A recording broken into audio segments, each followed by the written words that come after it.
Sir, I know that you are expert on conflict resolution issues. So what do you think that can be done to restore relations between Israel and Turkey? Well, I don't know if I'm that expert in the sense that everybody say, well, you're expert in the Middle East, you're expert about this.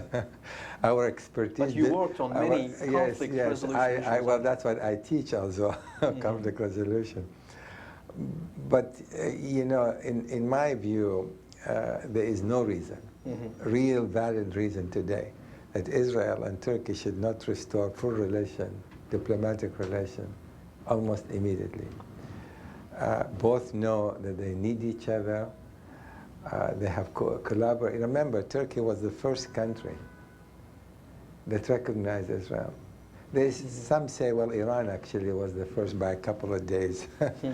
But the truth is, Turkey not only recognized Israel, but has maintained, as the only Muslim nation, relationship, political and diplomatic relation with Israel since 1949.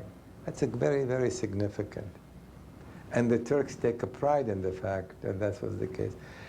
Turkey also takes a pride in the fact that the Ottoman as an empire has always provided refuge and protection for the Jews throughout the Middle East.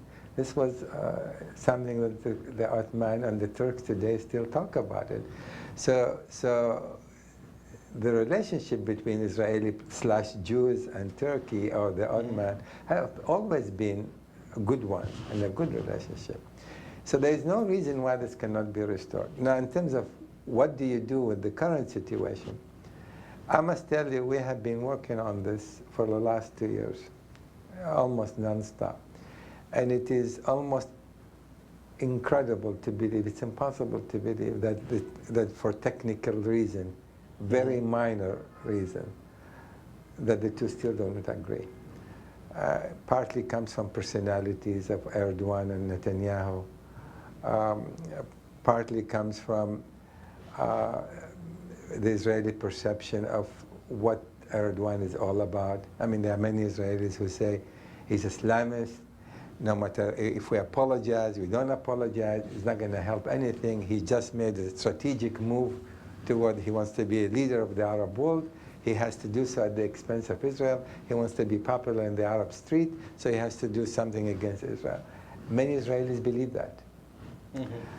But many Israelis don't believe that either. They still go to visit, vacation in Turkey. And the trade is very, very strong, as we said earlier.